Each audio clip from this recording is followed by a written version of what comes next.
সম্মানিত শরীয়তপুর জেলা বিএনপির সম্মানিত সাধারণ সম্পাদক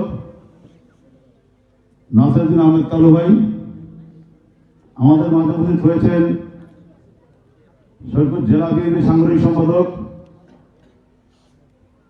শরীয়তপুর 1 আসনের ধানের শীষের কাণ্ডারি সাইদ আহমেদ আসলাম ভাই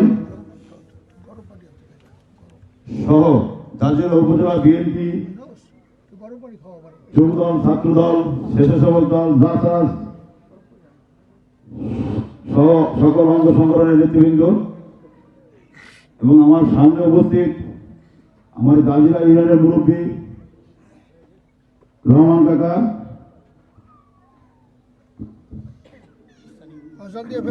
সরু কাকা, লালমিয়া কাকা সহ সবাই যারা উপস্থিত আছেন, আমি সকলকে আমার ব্যক্তিগত পক্ষ থেকে, যুবদল কেন্দ্রীয় নির্বাহী কমিটির পক্ষ থেকে সকলকে ধন্যবাদ জানাচ্ছি। আসসালামু আলাইকুম। দেশনেত্রী খালেদা জিয়ার ইন্তেকালে বাংলাদেশ যে অপরিণত ক্ষতি হয়েছে, এই ক্ষতি পূরণ করা সম্ভব হবে বলে আমার মনে হয় না।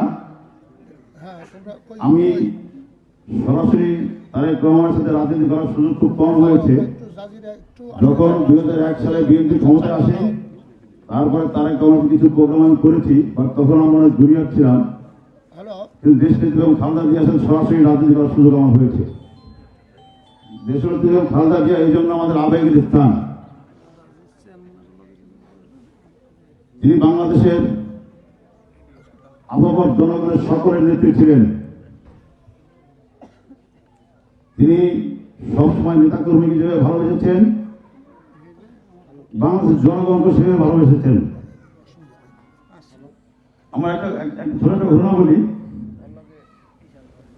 2018 সালের 8ই ফেব্রুয়ারি যেদিন দেশের নেত্রী বেগম খালেদা জিয়াকে পরিকল্পিতভাবে মৃত্যু ফাঁদে নিয়ে যাওয়া হয়েছিল, তাকে একটা মিথ্যা সাজানো মামলা দিয়ে 10 বছর সাজা দিয়েছিল। যেদিন তিনি কোর্টে হাজিরা দিতে যান, রায়ের দিন আমরা যখন সবাই তার সাথে ছিলাম, কাকরাইল মোড়ে আমাদের সাথে পুলিশের সাথে ঘণ্টাব্যাপী সংঘর্ষ হয়েছে। সংঘর্ষের একবারে যখন আমরা টিয়ার ছিল মোড় গুলি থাকতে পারতেছিলাম না, তখন আমরা কিছু লোক তারেক রহমান খালেদা জিয়ার গাড়ির কাছে গিয়ে বললাম, ম্যাডাম আপনি চলেন, চলে যাই। ম্যাডাম তখন বলেছিলেন, তোমরা চলে যাও, আমি চলে যাও একা।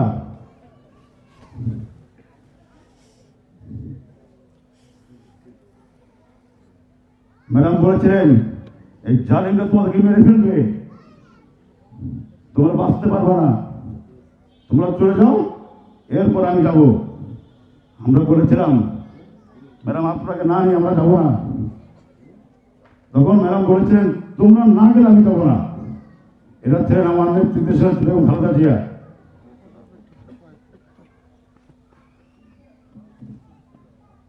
তিনি কখনো কারো সাথে আপোষ করেননি।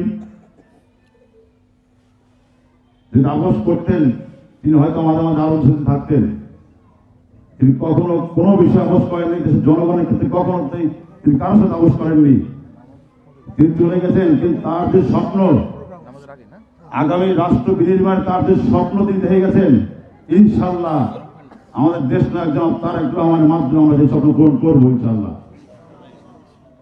বিগত 17 বছর শরীয়তপুরে আওয়ামী লীগ ক্ষমতা থাকার পরও কিছুই হয় নাই। দেশ নায়ক জনাব তারেক রহমান সাইদ আসলাম ভাইকে ধানের শীষের প্রতীক দিয়ে পাঠিয়েছেন। আপনারা সকলেই ধানের শীষ প্রতীকে ভোট দিবেন, ধানের শীষকে জয়যুক্ত করবেন। দেশ নায়ক জনাব তারেক রহমানকে বাংলাদেশের প্রধানমন্ত্রী যদি চেয়ারে বসাবেন, আশা করি শরীয়তপুর পালং জাজিরা বাংলাদেশের ভিতরে একটা উন্নত মডেল জেলা হিসাবে, একটা থানা হিসাবে রূপান্তরিত হবে ইনশাল্লাহ। সময় যেহেতু সংক্ষিপ্ত, ভাইদের আরো কাজ আছেন, আপনারা সরকার এগুলো উপস্থিত হয়েছেন, সকলকে ধন্যবাদ জানাই। সবাই আগামী বাংলাদেশ বিনির্মাণের জন্য দেশ নায়ক জনাব তারেক রহমান হাতকে শক্তিশালী করার জন্য সরকারের ধানের শীষে ওদিকে ভোট দিয়ে দেশকে দেশকে এগিয়ে নিয়ে যাওয়ার জন্য সকলে সাহায্য করবেন। ধন্যবাদ সবাইকে। আসসালামু আলাইকুম। ধন্যবাদ প্রিয় নেতা জনাব রকম তালুকদার সাহেবকে। সম্মানিত উপস্থিতি, এ পর্যায়ে বক্তব্য রাখবেন আজকের এই দোয়া অনুষ্ঠানের সম্মানিত প্রধান অতিথি, বাংলাদেশ জাতীয়তাবাদী দল বিএনপি মনোনীত দানের শীষের প্রার্থী ও শরীয়তপুর জেলা বিএনপির সংগ্রামী সাংগঠনিক সম্পাদক, শ্রদ্ধেয় নেতা, বিশিষ্ট শিল্পপতি জন্নত আলহাজ সাইদ আহমেদ আসলাম। জন্নত আলহাজ সাইদ আহমেদ আসলাম। আজান দিয়ে দেবে না? আজান তো দিয়ে দিবে ভাই। একটু একটু দেখবে, একটু দেখবে।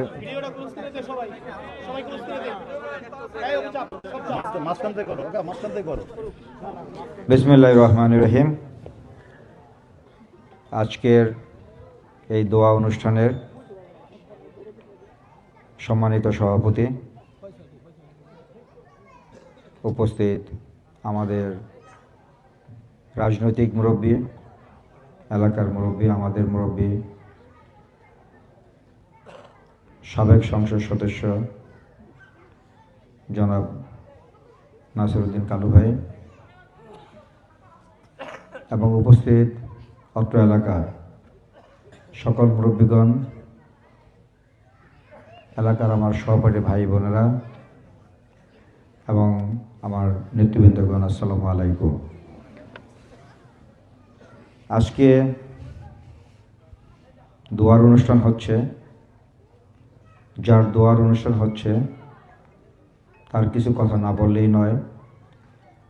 আপনারা জানেন এই দেশ স্বাধীনতার পরবর্তী যতবার এই গণতন্ত্রের অধিকার হরণ হয়েছিল, যতবার বাক স্বাধীনতা হারিয়ে ফেলেছিলাম আমরা, ভোটের অধিকার ক্ষুণ্ণ হয়েছিল, ততবারই কিন্তু এই দল, বাংলাদেশ জাতীয়তাবাদী দল,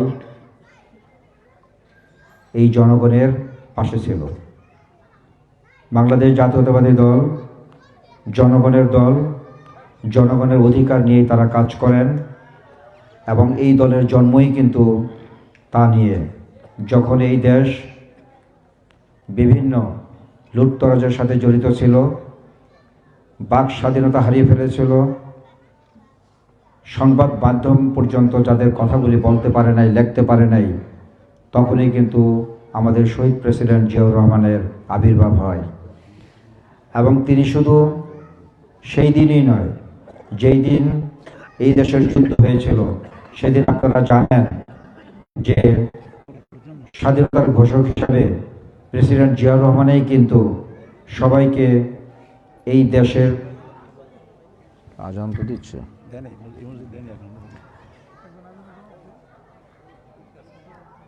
প্রেসিডেন্ট জিয়াউর রহমানই তখন সবাইকে একত্রিত করে এই মুক্তিযুদ্ধের লড়াইয়ে সবাইকে অংশগ্রহণ করার জন্য কিন্তু উদ্যত আহ্বান করেছিল এবং আপনারা সেদিন ঝাঁপিয়ে পড়েছিলেন। এই প্রেসিডেন্ট জিয়াউর রহমানই যখন দেখেছিলেন যে এই দেশ স্বাধীনতার জন্য যেই লড়াই করেছিল, যেই উদ্দেশ্যে লড়াই করেছিল, সেই উদ্দেশ্য পূরণের জন্য যখন এই দেশের অধিকারগুলি ক্ষুণ্ণ হয়েছিল, তখন কিন্তু সে দল হিসাবে আবির্ভাব হয়েছিল এবং তখন সে সর্বস্তরের জনগণেরকে সাথে নিয়ে এই দল কিন্তু গঠন হয়েছিল। এই দল প্রতিহিংসার কোনো দল নয়, প্রতিহিংসা রাজনীতিতে বিশ্বাস করে না বাংলাদেশ জাতীয়তাবাদী দল। বাংলাদেশ জাতীয়তাবাদী দল মনে করে এই দেশ সকলের, এই দেশ কারো একক পৈতৃক কোনো সম্পদ নয়, এই দেশ রক্তের বিনিময়ে করা, এই দেশকে গঠন করতে হবে সবাইকে নিয়ে। আমরা বাংলাদেশ জাতীয়তাবাদী দল সেটাকে নিয়ে বিশ্বাস করি, কিন্তু বারবার দেশি এবং বিদেশির ষড়যন্ত্রের মাধ্যমে আমাদের জনগণের অধিকার কিন্তু আমরা ক্ষুণ্ণ হয়েছে। আমরা যেই উদ্দেশ্যে এই দেশ স্বাধীন করা হয়েছিল, আমরা কিন্তু সেটা পূরণ করতে পারিনি। প্রেসিডেন্ট জিয়াউর রহমানের শত্রুদের হাতে মৃত্যুবরণ করার পর তারপরে আমরা বেগম খালেদা জিয়ার আবির্ভাব, বেগম খালেদা জিয়াও কিন্তু সেইভাবেই আপনাদের সবাইকে সাথে নিয়ে, দেশের জনগণকে সাথে নিয়ে, জনগণের অধিকারকে নিয়ে কাজ করার জন্য সে কাজ করে গেছে। এবং আপনারা সবাই জানেন সে যতবারই যত আঘাত আসছে, কিন্তু প্রতিবারেই সে আঘাতকে সে সামনে বুক পেতে নিয়েছে। সে কিন্তু আপনাদেরকে রেখে কখনোই কিন্তু এই দেশ ছেড়ে চলে যায়নি। তাকে 111-এর সময় কিন্তু বলা হয়েছিল এই দেশ ছাড়ার জন্য, কিন্তু আপনারা সবাই জানেন সে বলেছিল আমি কোথাও যাব না, এই দেশ আমার, আমি এই দেশ ছেড়ে কোথাও যাব না, এখানে আমি। সে কিন্তু ইচ্ছা করলে যেতে পারতো, কিন্তু আপনাদের কথা চিন্তা করে, তার নেতাকর্মীদের কথা চিন্তা করে সে কিন্তু এই দেশ ছাড়েনি। সে বলেছিল যে আমি এই জনগণকে ছেড়ে আমি কখনো এই দেশ ছেড়ে আমি যাব না। আপনারা সবাই জানেন দেশের জন্য সে লড়াই করেছে, দেশের জন্য লড়াই করতে করতে কিন্তু আজকে তার মৃত্যুবরণ হয়েছে। মৃত্যু মানুষের হবেই, একদিন না একদিন হবে, এটা খুবই স্বাভাবিক। কিন্তু সেই মৃত্যুটা যদি অনাকাঙ্ক্ষিত হয় তাহলে কিন্তু প্রশ্ন। আজকে আপনারা জানেন তাকে মিথ্যা মামলা দিয়ে, যখন তাকে যেই মামলা দেওয়া হয় তখন কিন্তু ওই সরকারের অনেক মন্ত্রী ছিলেন অনেক মামলার সাথে জড়িত, অনেক মার্ডার করা মামলার সাথে তারা কিন্তু জড়িত ছিল, কিন্তু তারপরে কিন্তু তারা এই দেশে বহালতবিতে মন্ত্রী ছিলেন এবং বহালতবিতে কিন্তু তারা এই দেশে চলেছিলেন। কিন্তু বেগম খালেদা জিয়া কিন্তু একটা জামিন পর্যন্ত তারা দেওয়া হয়নি।